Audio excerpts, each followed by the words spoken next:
everyone. Hey everyone. Happy sermon break. Happy sermon break. Happy Monday.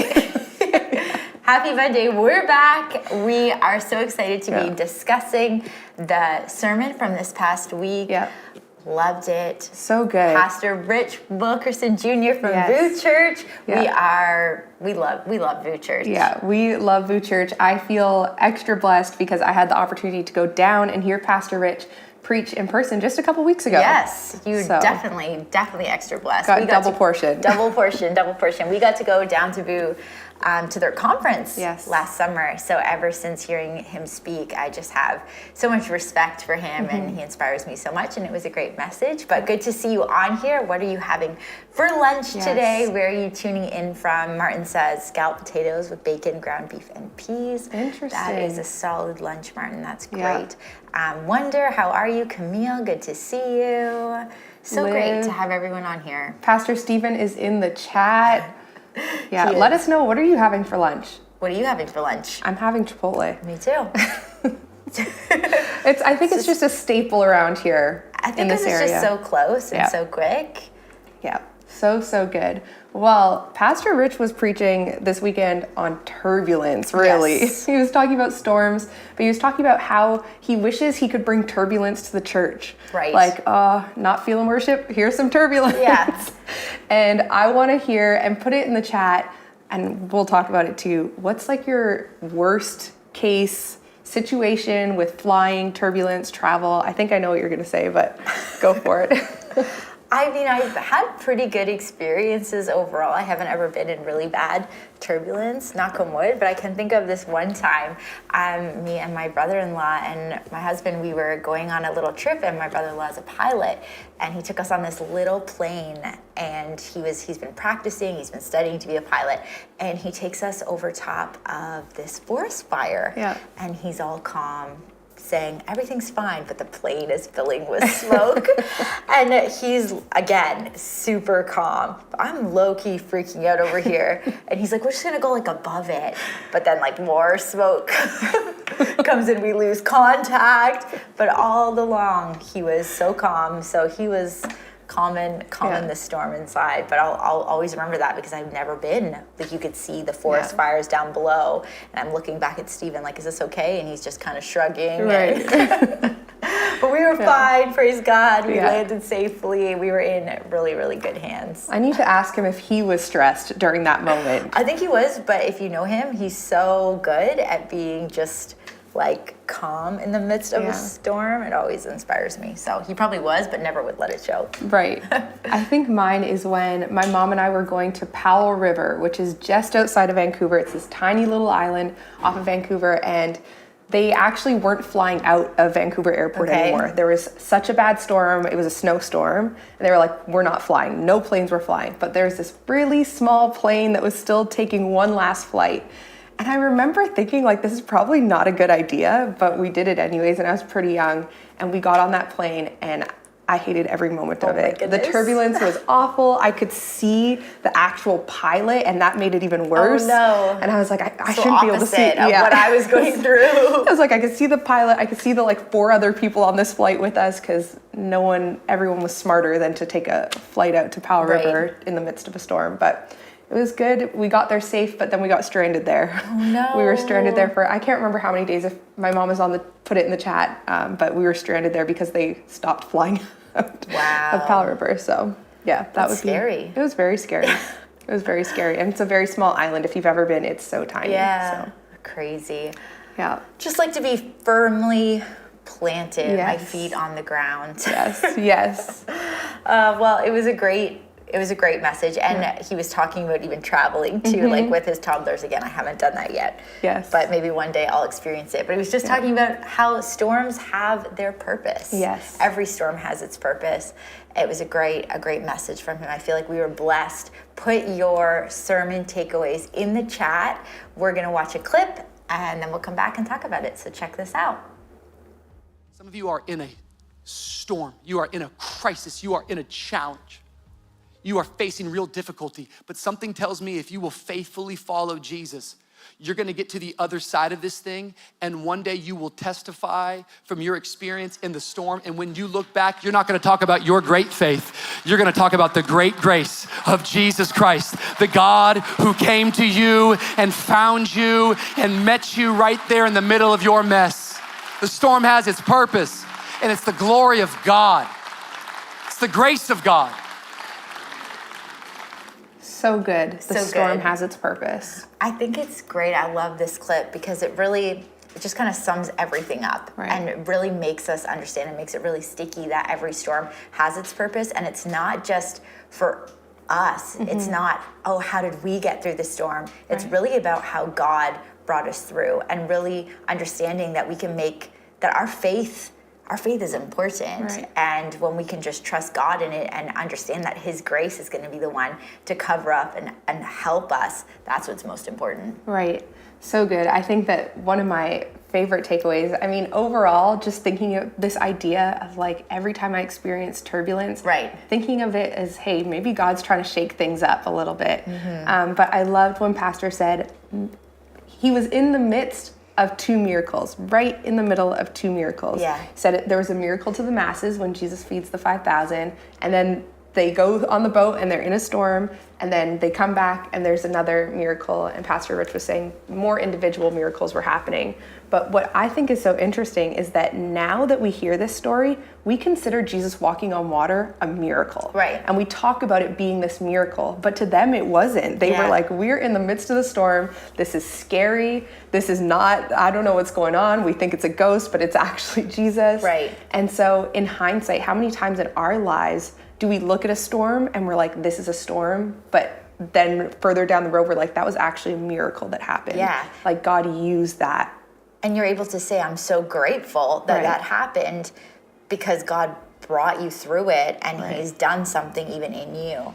So it's really, really good. I love, Stephen put it in the chat, God moves suddenly to those who pursue him patiently.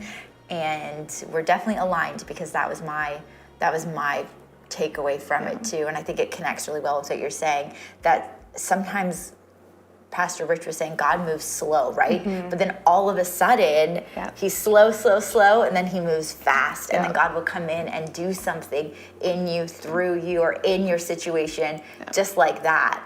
And it might take a long time to get to that point, but once God has his hands around it, there's nothing stopping him. The breakthrough's on the other side. So that was definitely one of my favorite points too. Yeah, I think there's so many points in the Bible that talk about this fast, slow God that we serve. Right. But one of my favorite stories is Joseph, and he goes through so many hardships, so many storms, but there's always this phrase that we use in church, prison to the palace. Right. And just in an instant, God brought him from the prison to the palace. And so thinking of our storms that way, like you're saying, God is a slow, fast God. Yeah. Things might be moving slow, but then in an instant, everything just flips completely upside down. Yeah, everything can change right away, but it's while we're waiting for that change, are we actively pursuing God? Are we actively trusting that he does have our best interest in mind, and he is going to make sure those promises come to pass? So that was great. I also love this message because he talked about courage, and I know that Pastor has been talking about courage through his series, and that's my word for this year, if you didn't know, and it's what I'm really believing God for in my life. So when he was talking about this idea, he says, when you're in a storm, you have to take courage. And I've been studying courage. I've been reading books about courage. Felicia is sick and tired of me talking about courage because, well, the books I've been reading about it. But what I've been learning, and what Pastor Rich just solidified, was this idea that courage is not just eliminating fear. It really is learning to go through it and to understand that you just have to move past your feelings and do what is right above all else. And he says, when you're in a storm, you have to take courage. Courage is not going to be my natural. It's going to be something that I'm going to have to just pick up and take and like just walk in it, even if I'm not feeling 100% confident, but just knowing that I have to do it. And I'd love to know what's a practical step that you can take courage. Oh, put it in the chat too. I've been so fascinated by courage, so I'd love to know. I think I think this is something that I'm still learning and like working through, like how to take a practical step of courage. I think God has blessed me abundantly with people who are encouragers in my life. And so they are constantly putting courage into me and encouraging me to take steps. But I think just doing it scared, that's like I heard someone, I think it was Pastor Ryan from the River, he was preaching a few weeks ago, and he said, just do it scared. So it might be scary, but I'm still going to do it, and I'm still going to walk in it. And so there's a lot of times where I'm walking into situations with my hands shaking, but I'm like, I just got to do it. And I feel like we become more courageous when we do that, because we look back and we're saying to ourselves like, wow, I stepped into that thing that I was so scared of doing. But I think that's one practical step. So one of the scriptures that I've really based this idea about courage is in 2 Samuel 10:12. And it says, be strong and let us fight bravely for our people and the cities of our God. The Lord will do what is good in his sight. Mm-hmm. There's another translation that substitutes bravely for courageous. Mm-hmm. Be strong and let us fight courageously for our people. Mm-hmm. But they're interchangeable, right? Yeah. It's the same thing, being brave, having courage. Right. But what I love at the end is that the Lord will do what is good in his sight. Mm-hmm. So it's like the moment that we take courage, we're not in control. The Lord will do what is good in his sight. And it's really understanding that we have to trust God and really believe that his good, maybe not the way that we expect, maybe not the way that we had planned or the way that we're trying to have control, but the Lord will do what is good to him. And that's always going to be better than what we can want. Right. Oh, that's so good. It reminds me of the song Wait On You? Yes. Maybe? I don't know that that's what it is. Someone put it in the chat. But the song that our incredible worship team has created, and it just talks about waiting on the Lord. Like, there are so many situations or circumstances that may look bleak or maybe don't look favorable for us, but they will be, and it's really in God's timing. That slow, fast God that we serve. Slow, fast God that we serve. Slow, fast God. So good. I have so many notes. I do too. I loved his ending though, about the ship and how that happened. And I feel like those moments I was gushing to you because it's God's providence, right? When you ask for a sign, what are the chances that there was a sign above his TV? And then he saw it again and again and again. And I just think about these moments in our lives where this happens and how I don't think we should all be praying for signs all the time, but look at the way that God moved in that situation. That was so fascinating to me. Yeah, I think too, it just shows the importance of documenting these signs, because there have been many times in my life where God has given me signs or shown me things and I haven't taken pictures of it or I haven't written it down, and then you forget how faithful God really is in those situations. And so I love that Pastor Rich had all the screenshots, all the pictures of all the signs that God was showing him, so he could go back and see, okay, God, you kept showing up in this situation for me. Right, that was so good. Tanya is asking you, what was your biggest takeaway? My biggest takeaway was that, well, I have a few, but the storm reveals something about God's character. And Pastor Rich was talking about how him and his family went to Chicago and they were learning all about the Chicago fire that took place. Go do some history homework, find out what the Chicago fire is all about. But that's where skyscrapers came from. Right. And he said that devastation became the reason for innovation. And so I think that what God was really speaking to me is that there's so many situations in my life that may feel devastating, but it's just an opportunity for something new to come out of it, for something new to be created, for me to walk differently into something. And so I loved, he said, sway with it, don't snap. And he was talking about the skyscrapers. And I was like, I want some of that sway anointing. I just want to be able to sway with it, but not completely break down. Yeah. I think knowing just that God is for us, that we are really able to flow with him. It's think of the swaying, the flowing with God, and understanding that he is our strength, right? We've been learning about that and immeasurably more. So we're not going to break if we're just keeping our eyes up to him. So good. So good. So good. It was a great message. Yes. Well, we have so many incredible things coming up. April is going to be a huge month. A huge month. I guess we should start backwards and kind of work up to the beginning of April. But at the end of April, we have Elevation Nights. Scotiabank Arena, April 27th. We're almost sold out of tickets. We're almost sold out. It's going to be the best night. It's going to be so memorable. You're going to want to be there. Invite somebody with you or bring somebody with you. And let us know who you can be praying for on somebody Yes. that you're inviting, because we know that it's just God's going to move in such a big way, and it's right downtown Toronto, and it's going to be one of the biggest events that we've seen. Yes. So I'm so excited. It's going to be incredible. But even before that, as we prepare for the arena and for Scotiabank, I'm really excited about Easter. We have so many Easter opportunities at Elevation to be together for Easter at Elevation. It's going to be incredible. We are here for the Sunday before, and then we're here for Good Friday, Yes. which is going to be great. And then we are heading on over to Easter Sunday.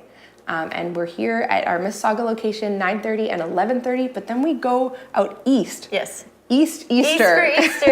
Easter, 5 p.m., 300 Water Street. It's going to be just an incredible time to really reflect on all that God has done for us. I think that Easter is one of my favorite holidays. I love Christmas, but I love just being able to really focus my eyes on Jesus and prepare my heart and really reflect on his goodness. Right. So.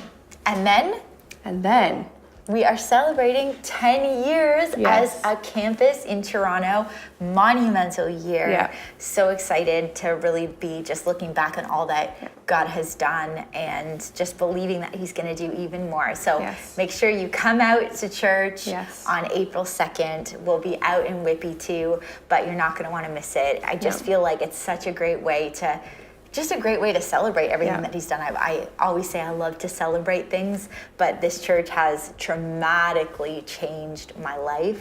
So to just be able to have a day where I can just give God thanks for just this place where I've been able to meet with him time and time again, the way he's spoken to me here, the friendships that I have, the way that I've just changed as a person, I'm so grateful. So I'm super excited to celebrate our campus. We're so excited. So if this ministry has impacted you in any way, which I know it has, make sure you come out and celebrate with us. It's going to be an incredible day. It's going to be an incredible day, but we'll be back here next week to talk about the message. So make sure you hop on, share this with somebody, and we'll see you in church this week.